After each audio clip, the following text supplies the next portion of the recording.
जय श्री राम। जब भगवान ने बलि को छला और दूसरा चरण ब्रह्मलोक में पहुंचा, उस समय विरजा नदी से जल भर ब्रह्मा जी ने भगवान का चरण धोया। वही जल गंगा जल विख्यात हुआ। राम और लक्ष्मण मुनि के संग चले और जहाँ जगत को पवित्र करने वाली गंगा है वहाँ आए। लक्ष्मण सहित श्री रामचंद्र जी ने प्रणाम किया और बहुत भांति से सुख पाया। पुनः गंगा जी की उत्पत्ति श्री रामचंद्र जी ने विश्वामित्र से सिर नवाए पूछी। मुनि बोले, राम जी, तुम्हारे कुल में एक राजा थे जिनका नाम सगर था। उनको तीनों लोग जानता है। उनके दो रानी बड़ी सुकुमार केशिनी और सुमति नाम वाली थीं। सब प्रकार से सुख संपत्ति विराजमान थी, परंतु पुत्र नहीं होने के कारण राजा मन में दुखी थे। हे राम जी, एक समय दोनों स्त्रियों को साथ ले वन में पुत्र के हेतु राजा सगर गए। जहाँ अनेक प्रकार के सुंदर फल वाले वृक्ष हैं, उसी स्थान में भृगु जी का आश्रम था, जो बड़े तपस्वी और तेज निधान थे।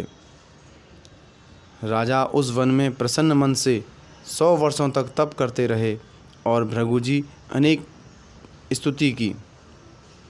तब वे प्रसन्न हो बोले, वर मांगो। अपना दुख कहकर राजा ने प्रणाम किया। तब मुनि ने आशीष देकर वर दिया। मुनि ने रानियों से यह कहा कि तुम दोनों की इच्छा हो वही वर मांगो। मुनि के वचन सुनकर रानियों ने सिर नवाया और कहा, महाराज, जो मन भावता वर है सो दो। एक ने, जो केसनी थी, एक पुत्र होने का वर मांगा और सुमति ने कहा, 60,000 पुत्र मेरे हों। मुनि ने तथास्तु कहा। राजा सुंदर वर पाकर प्रसन्न हुआ और हाथ जोड़कर विनती कर चरणों में सिर नवाया। स्त्री सहित अयोध्या में आए और फिर प्रसन्नता सहित कुछ दिन बिताए। अच्छी सुंदर और सुखदायक घड़ी में केशिनी ने असमंजस नामक पुत्र उत्पन्न किया। सुमति ने एक तुम्बी प्रकट करी। उसमें जैसा मुनि ने कहा था 60 सहस्त्र पुत्र अत्यंत छोटे छोटे उत्पन्न हुए थे। पुत्रों को देख सब प्रसन्न हुए और मंगलाचार सब किसी ने किया। प्रसन्नता सहित राजा ने दान दिया और विप्र गुरु पर पार्वती तथा गणेश जी को पूजा। राजा ने अनेक सुंदर घृत के घड़े मंगाए और वे पुत्र सब उनमें रखे। हे घनश्याम, हे राम, इस प्रकार सब हुए और मन की कामना पूरी हुई। रात दिन आनंद पूर्वक बीतने लगे। पुरवासी सब घर घर और राजा बहुत आनंदित हुए। सब क्लेश मिट गए। बाल लीला करके जब वे कुमार हुए तो अनेक खेल खेलने लगे। कुमार यानी 12 वर्ष के हुए। इस शुभ कार्य से सबके मन की अभिलाषा पूर्ण हुई और इसी आनंद में रहते हुए बहुत दिन बीत गए। सरयू नदी, जो अयोध्या में उज्ज्वल जल वाली उत्तर की ओर बहती है, प्रजा के बालक उस सरयू नदी में नित्य आकर स्नान करते हैं। असमंजस ने वहाँ नाव लाए उन बालकों को चढ़ाया, फिर अपने हाथ से पानी में डुबा दिए। हे रामचंद्र, बालकों का वध सुनकर सब प्रवासी अत्यंत दुखी हुए। राजा जहाँ बैठे थे वहाँ सब प्रवासी गए और चरणों में सिर नवाए बोले, हे राजन, तुम तो प्रजा पालना चाहते हो, पर तुम्हारा पुत्र सबका काल हो गया है। हे राजन, सुनिए, हम देश त्याग कर देंगे, क्योंकि बिना त्यागे क्लेश नहीं मिटेंगे। आपके पुत्र ने बड़े पाप किए, बहुत से बालक पुरवासियों के मार डाले। आपको तो यह प्राणों के समान प्यारे हैं और सारी प्रजा के शत्रु हैं। प्रजा की वाणी सुन राजा ने धीरज दिया और पुत्र को देश से बाहर किया। यह असमंजस योगी था। उसने नगर से निकलने को यह कार्य किया। चलते समय योग बल से सबके बालक दे दिए। उसके पुत्र जिसका जगत में प्रभाव प्रकट था। गुणों का समुद्र अंशुमान नाम था। वह राजा के हृदय में ऐसे वास करे जैसे मछली के मन में जल। सब प्रजा अपने घर गए और राजा के गुण देख मन में विश्राम हुआ। फिर राजा ने मन में विचार किया कि अब हमारा चौथापन बुढ़ापा आ गया। अपने हितकारी मंत्री, गुरु तथा पुत्र बुलाए और हिमालय विंध्याचल के मध्य स्थान में सब आए। एक सुंदर वेदी बनाई जो देखते ही बन आवे वर्णी नहीं जाती। यज्ञ आरंभ कर घोड़ा छोड़ जो सर्प के समान वेग से चला। इंद्र ने सुनते ही बड़ा भय मान मन में विचार कर घोड़ा ले लिया। इस भेद को किसी ने न जाना। कपिल देव जी के पास आकर घोड़ा रख दिया।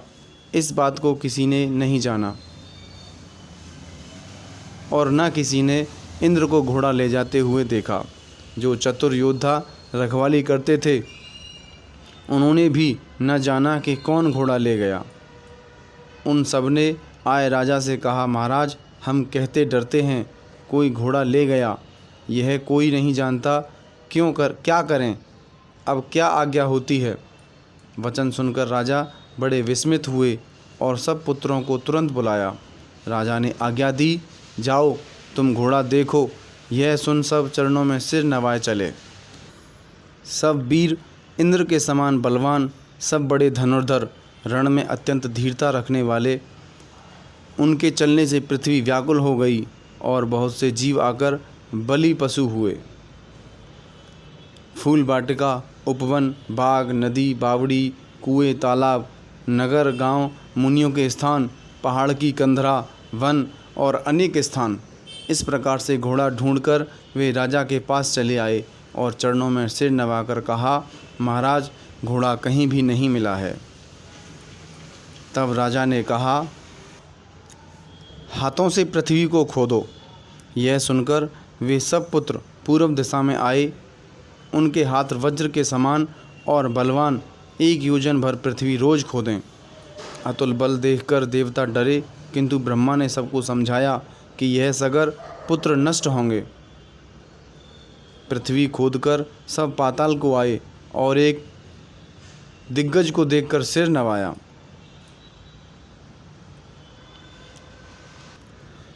उसके पूछने से सब कथा सुनाई और फिर वह दक्षिण दिशा को आए।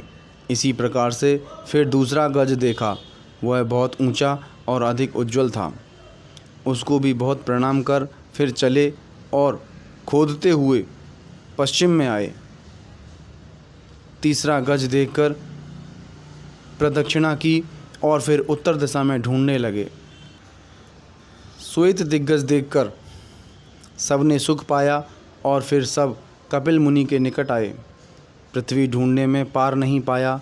चारों ओर सुंदर सागर शोभित है। उन्होंने आकर अपना घोड़ा देखा कि मुनि के पास बंध रहा है। तब सब क्रोध कर बोले, क्योंकि सबका नाश होना चाहता था। हमने पृथ्वी चारों कोनों में ढूंढी। अरे दुष्ट, तुझे बहुत खोजते रहे। किसी ने कहा, चोर बहुत देखे पर इसके समान और छली नहीं देखा। पराया धन लेकर फिर पाताल में आ बैठा।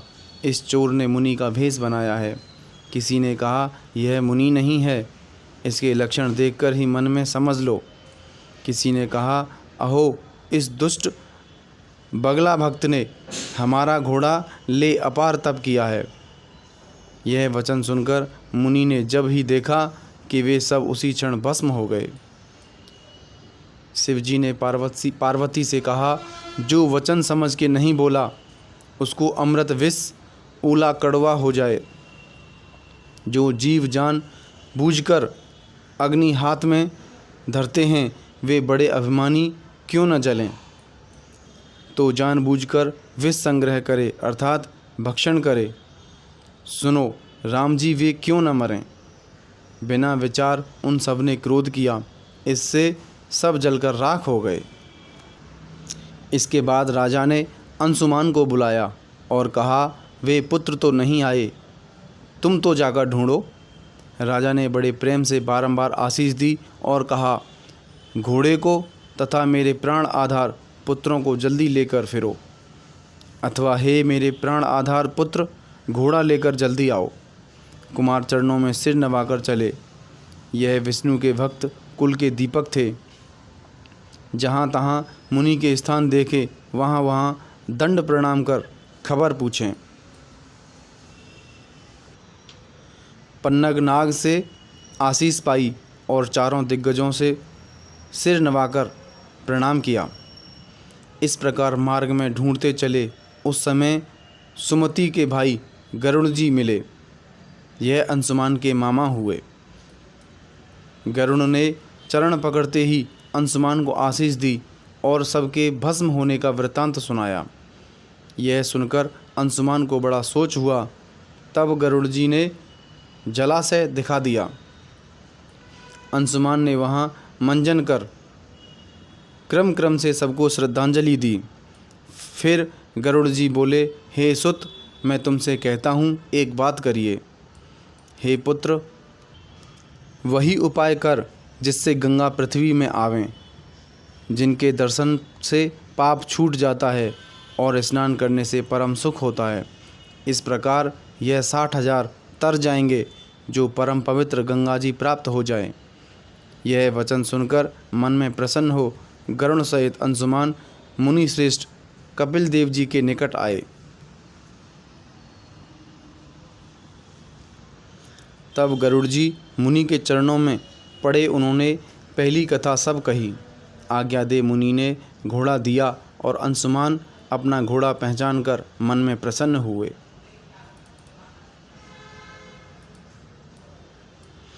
हे राम, नगर के निकट गरुड़ जी पहुंचाकर तब अपने घर गए। इधर अंशुमान ने घोड़ा ले राजा के सन्मुख सिर नवाया और 60,000 के भस्म होने का चरित्र सुनाया तथा जिस प्रकार से मुनि ने घोड़ा दिया सो कहा। राजा प्रसन्नता और दुख के वश हुए। घोड़े का मिलना सुख, पुत्रों का मरण दुख। फिर राजा ने यज्ञ कर बहुत दान दिया। तदनंतर राजा ने बहुत प्रकार से राज्य किया और प्रजा को अत्यंत सुख दिया। फिर राजा सगर अंशुमान को राज्य दे आप भगवान के चरणों में प्रीति करते हुए और तप करने को वन में चले गए और मन में बड़ा प्रेम हुआ है।